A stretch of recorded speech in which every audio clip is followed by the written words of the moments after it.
Imagine the heat, not the warmth of a summer sun, but the low, humming heat that begins in your chest when you are wronged. It's a familiar sensation, isn't it? A slow burn that coils in the pit of your stomach. Your jaw tightens, a primitive instinct to bite down on the injustice, to hold it between your teeth. Your words, the sharp, true, cutting words you yearn to speak, form a silent cue in your throat, but they do not pass your lips. You swallow them. You swallow them whole along with the fire, and you smile.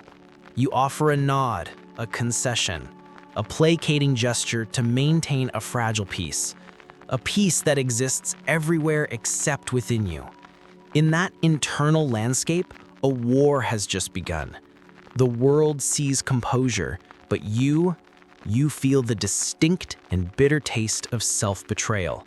You have just successfully performed the most common and perhaps the most violent act of civilized existence, the suppression of your own vital fire.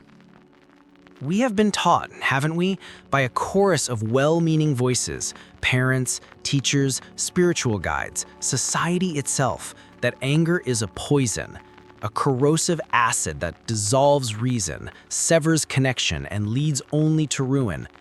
It is the wild beast of the psyche, to be tamed, caged, or better yet, euthanized at birth. We are handed tools for its management. Count to 10, take a deep breath, walk away, turn the other cheek. We are told that enlightenment, maturity, and grace are found in the serene pasturelands of perpetual calm. And so we strive for this. We build dams to hold back the red tide of our rage, constructing intricate psychological levees to protect our neat, orderly lives from its chaotic flood. But here lies the great unsettling paradox we so rarely dare to confront. In our desperate effort to banish the demon of anger, do we not create legions of smaller, more insidious ghosts?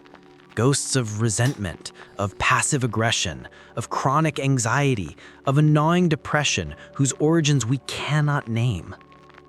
What if the map we've been given is wrong? What if the territory we've been told to avoid at all costs is not a wasteland, but a forgotten kingdom within us, a place of raw, untamed power? Consider the quiet rage that simmers in the face of systemic injustice, the fire that ignites when you see the vulnerable exploited, the primal scream that echoes in your soul when a boundary is violated.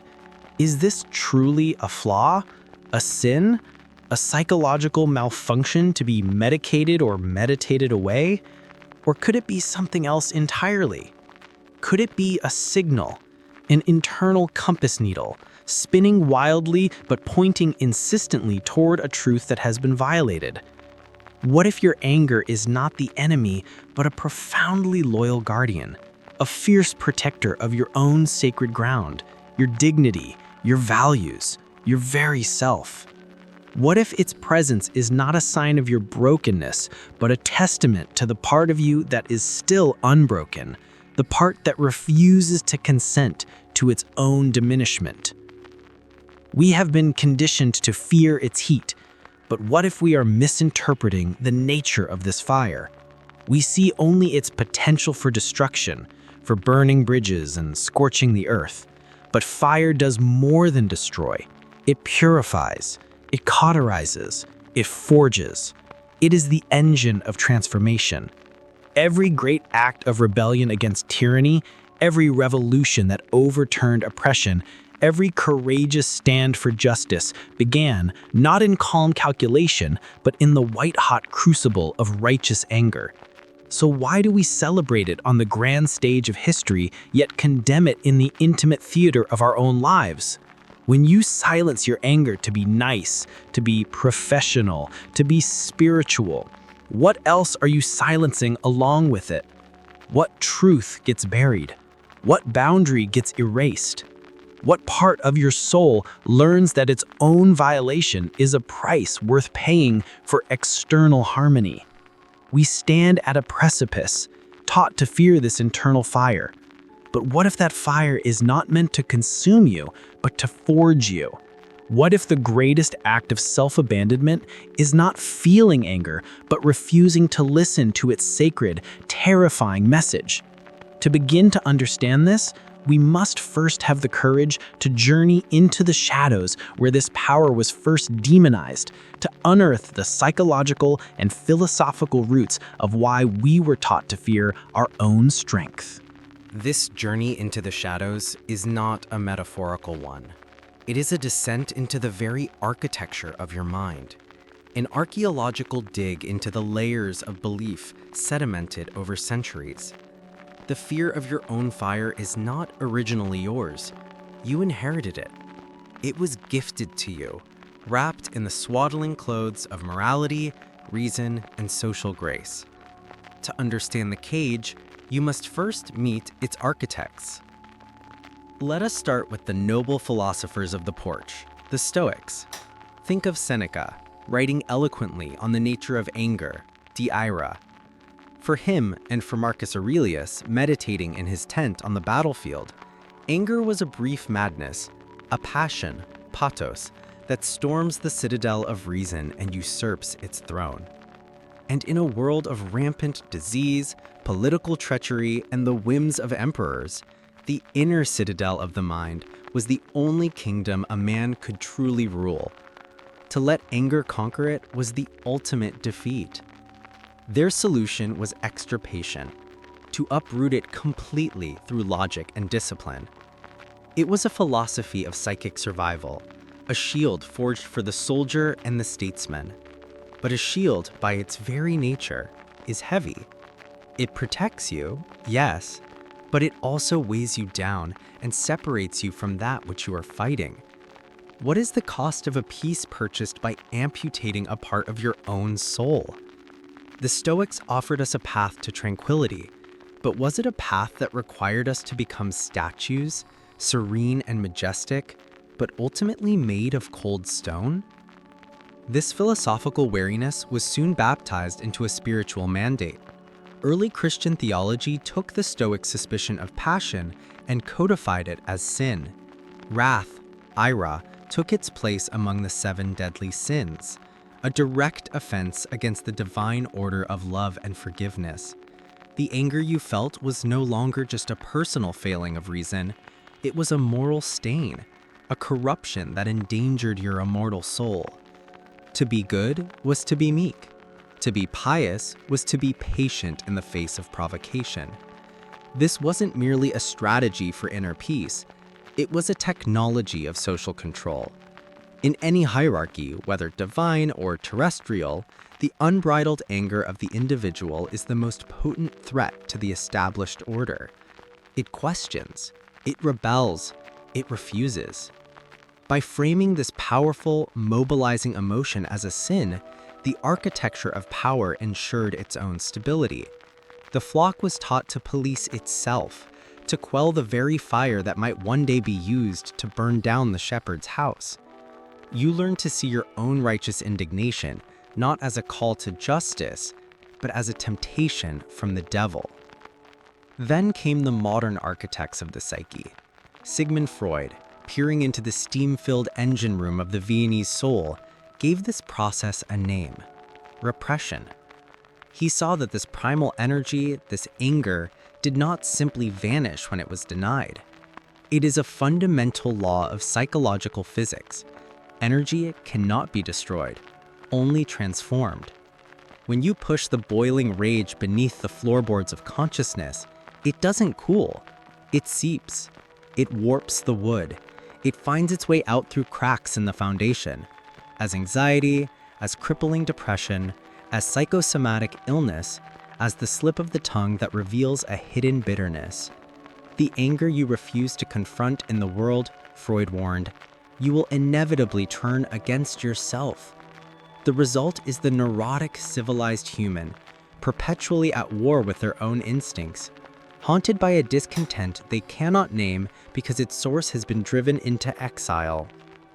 But it was perhaps the philosopher Friedrich Nietzsche who sledgehammered the final, terrible stone into place. He looked at this entire history, this morality of suppressing anger, and called it by a different name: resentment, For Nietzsche, this wasn't about achieving tranquility or holiness. It was a slave revolt in morality. The historically oppressed, the weak, the trod upon, were powerless to act on their anger directly against their masters. They could not fight, so they poisoned the well. They performed a transvaluation of values. They took their own impotence, their inability to exact revenge, and called it goodness. They named their fear humility. They labeled their weakness forgiveness.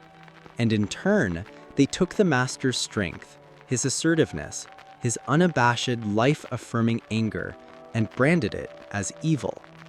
This, for Nietzsche, was the most insidious trick of all. We, the inheritors of this tradition, have swallowed this poison. We have been taught to be ashamed of our own strength, to see our power as a wickedness, to view the very fire that signals our own vitality as a source of ultimate guilt. We became our own jailers, convinced that the prison walls were built for our own protection. And so, here you are, standing within a fortress built by Stoic logicians, sanctified by religious prophets, mapped by psychoanalytic pioneers, and cemented by a deep-seated philosophical resentment against life itself. You have been masterfully conditioned to disown the most primal signal of your own sovereign self. But this disowned energy has not gone away. It hasn't dissipated, it works in the shadows of your being, a ghost in your own machine. It has not disowned you. The question then is no longer why you learned to chain this force, but what is the ghost of this chained God doing to you now as it silently pulls the strings of your reality?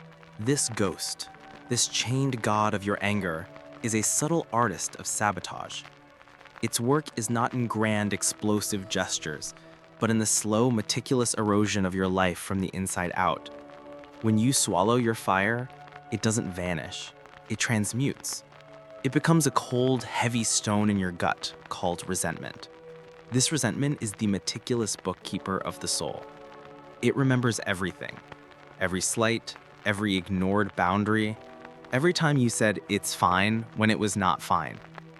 It keeps a perfect ledger of your self-betrayals, and it presents this ledger to you in quiet moments, in the dead of night, in the silence of your morning commute, coloring your present reality with the bitter ink of past grievances. You begin to see the world not as it is, but through a smudged lens of accumulated hurts. From this poisoned wellspring of resentment flows the toxic river of passive aggression. This is the native language of unexpressed rage. It is the art of declaring war without ever firing a direct shot.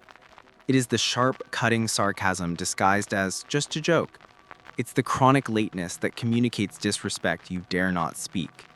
It is the accidental forgetting of a promise, the weaponized incompetence, the chilling silence that screams louder than any shout ever could. You become a master of these insidious tactics because it feels like the only safe way to let the pressure out. But it is a fool's bargain. Each passive-aggressive act is a small leak of poison that sickens your relationships, creating an atmosphere of confusion and distrust. You never get the satisfaction of a clean fight, only the lingering contamination of a hidden one. You are trying to be heard by speaking in code to people who don't have the key. This internal state reshapes your very mind. On a neurological level, living with chronic suppressed anger keeps your body in a perpetual low-grade state of siege. It's not the acute alarm of fight or flight. It's the exhausting, grinding vigilance of a fortress that expects an attack at any moment. A steady corrosive drip of stress hormones like cortisol floods your system, compromising your immunity, elevating your blood pressure, and leading to a profound, bone-deep fatigue. Your body is paying the price for a war your conscious mind refuses to acknowledge. Cognitively, this state fuels a powerful confirmation bias. Your brain, primed by resentment, actively scans your environment for evidence of further injustice. Your partner's innocent question is interpreted as an accusation. Your boss's feedback is heard as a personal attack. You are caught in a vicious loop of rumination, replaying scenes of conflict over and over, strengthening the neural pathways of victimhood until it becomes a self-fulfilling prophecy. Perhaps the most devastating consequence, however, is the slow, imperceptible shrinking of your own self. Every time you suppress your righteous anger, you send a powerful message to the deepest part of your being. Your boundaries are not important. Your dignity is negotiable. Your perception of reality is invalid. You teach yourself through thousands of tiny surrenders that your no has no power. And so your territory shrinks. You become accommodating to a fault, apologizing when you've done no wrong, yielding ground you never intended to give. You become a supporting character in the story of your own life, your own needs and desires relegated to the background noise. Your life becomes a space designed for the comfort of others, and you find that there is less and less room for you inside of it. Psychoanalytically, this pattern becomes a grim destiny. We call it repetition compulsion. The ghost of your chained anger doesn't just haunt you, it steers you. Unconsciously, you find yourself drawn into relationships, jobs, and situations that perfectly replicate the original scene of the crime, the environment where your anger was first deemed unacceptable. You are drawn to the partner who invalidates you, the boss who disrespects you, the friend who oversteps your boundaries. It is a tragic, unconscious attempt to finally win the battle you lost as a child, to finally have your anger seen, heard, and legitimized. But without conscious awareness, you are not solving the problem. You are just reopening the wound, proving to yourself once again that your anger is pointless and your power is an illusion. This is the silent, unseen work of the chained god. It corrodes your relationships, sickens your body, warps your mind, and shrinks your soul. It is a masterful, self-perpetuating prison system. You have been living inside this reality, mistaking its walls for the very limits of who you are. But what if the chains are not made of an unbreakable metaphysical steel? What if they are forged only from belief? What if the door to the dungeon was never truly locked, and you have been the one holding it shut from the inside all along?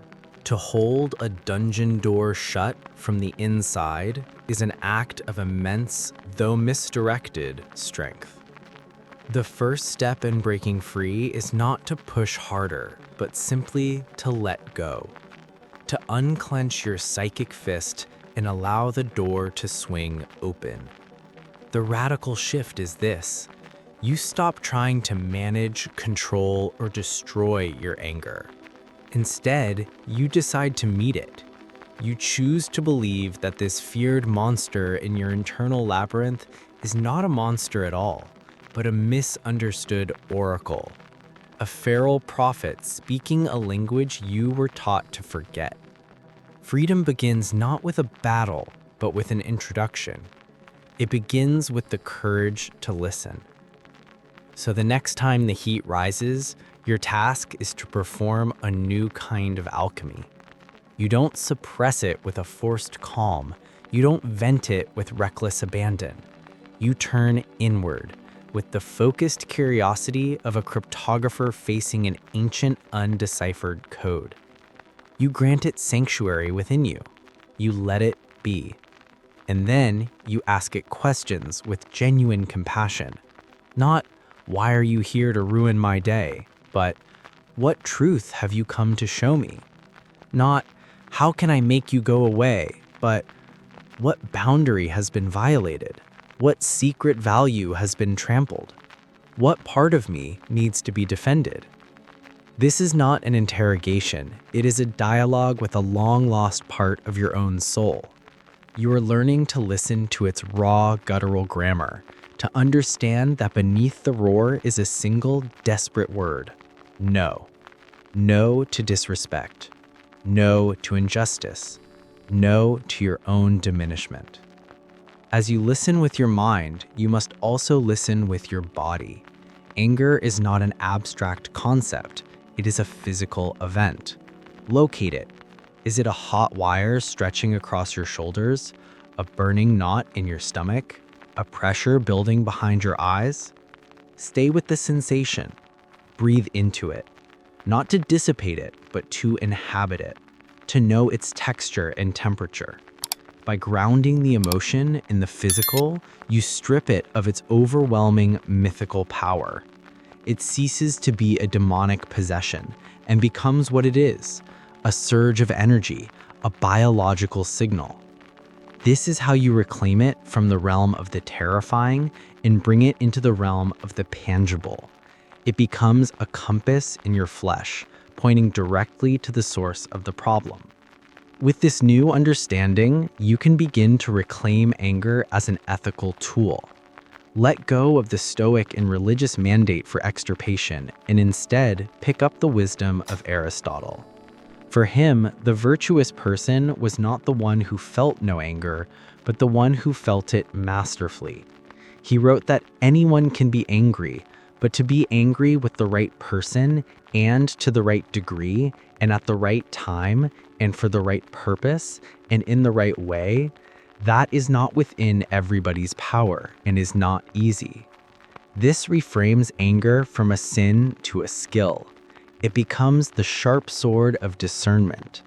For years, you have been taught that this sword is dangerous and you should leave it on the ground to rust. Now you must pick it up. You must learn its weight, its balance, its edge. This sword is the energy you will use to carve out healthy boundaries, to speak your truth with clean, unwavering force, and to protect the things you hold sacred. It is the difference between a wildfire that consumes the forest indiscriminately and the focused, controlled fire of a blacksmith's forge, which can shape raw, unformed metal into something of strength, beauty, and purpose. Look to the great exemplars. Dr. Martin Luther King Jr. led a movement defined by love, yet it was powered by a profound and righteous anger at the poison of segregation. His genius was not in suppressing that rage, but in honoring it, channeling its immense energy away from brittle violence and into the disciplined, world-changing force of nonviolent resistance. He wielded the sword. The psychoanalyst Carl Jung would call this the integration of the shadow.